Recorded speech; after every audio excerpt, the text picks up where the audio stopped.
लाल किले के सामने हुई घटना ने पूरे देश को झकझोर कर रख दिया है।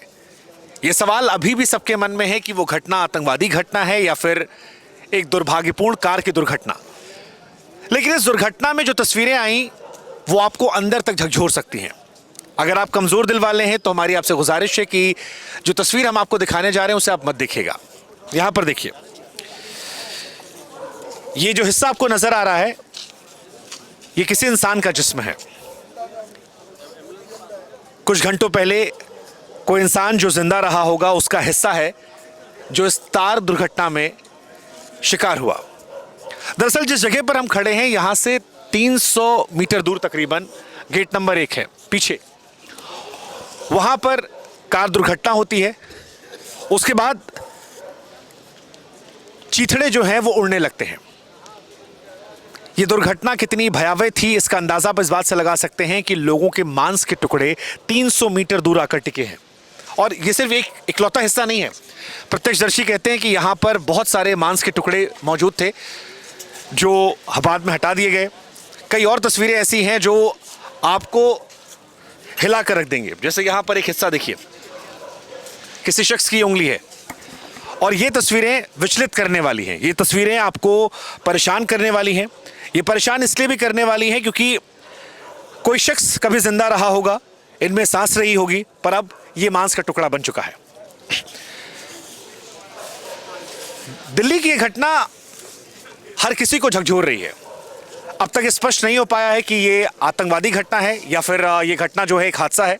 लेकिन जिस तरह की तस्वीरें आई हैं, जैसे मैं आपको दिखाता हूं, 300 मीटर दूर से गाड़ी का एक हिस्सा जो है वो टूटकर यहां पर आता है। वो देखिए आप, ये गाड़ी का हिस्सा है जो हम आपको दिखा रहे हैं। और जिस तरह से ये ब्लास्ट हुआ है उसके बाद ये सवाल उठ रहा है कि क्या वाकई में ये कार दुर्घटना थी या फिर कोई गहरी साजिश। क्योंकि देश भर में जिस तरह से आतंकी मॉड्यूल निकलकर सामने आ रहे हैं, जिस तरह से लोगों की गिरफ्तारियां हो रही हैं, जिस तरह से एक के बाद एक आतंकवादी कनेक्शन बताए जा रहे हैं, उसके बाद मन में कहीं ना कहीं संदेह जरूर होता है। और यहां मौजूद होने के बाद जब आप 300 मीटर की दूरी पर हैं, बार बार मैं स्पष्ट कर दूं कि 300 मीटर की दूरी पर हम हैं। अगर एक नॉर्मल i20 कार में जिसमें CNG सिलेंडर कहा गया बाद में फिट कर दिया गया, अगर एक साधारण कार दुर्घटना थी तो क्या शरीर के हिस्से 300 मीटर दूर छटक कर यहां आते? क्या हाथों की उंगलियां टूटकर वहां गिरती? ये 300 मीटर दूर कार का हिस्सा है।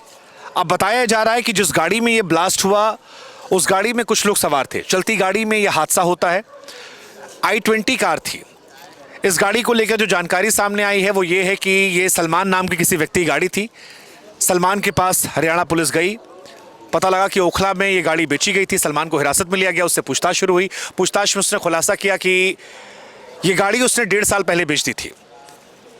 फिर जब कड़ियां जोड़ी गई तो पता लगा कि ये गाड़ी नदीम नाम के किसी शख्स को बेची गई थी। नदीम के बारे में जो जानकारी निकल कर आई है वो ये है कि नदीम फरीदाबाद में भी था, लेकिन मूल रूप से वो पुलवामा का रहने वाला था। पुलवामा का नाम आते ही आपको आपके जहन में RDX याद आता है। वो आतंकवादी घटना आती है जिसने देश को झकझोर कर रख दिया था। वो घटना जिसको लेकर आज भी कई सारे सवाल जिंदा है। पुलवामा का कनेक्शन क्या आतंकवादी कनेक्शन है या ये महज एक कोइंसिडेंस है, ये अपने आप में एक सवाल है। लेकिन यहाँ मौजूद लोग बार बार ये सवाल पूछते हैं कि क्या CNG कारी घटना इतनी बड़ी हो सकती है कि 300 मीटर दूर तक ये परखच्चा पड़ा रहे? क्या ये केवल इत्तेफाक है कि फरीदाबाद के अंदर ही ID मिलता है और उसी फरीदाबाद में वो तारिक मिलता है जिसका कनेक्शन इस गाड़ी से होता है जो मूल रूप से पुलवामा का रहने वाला है?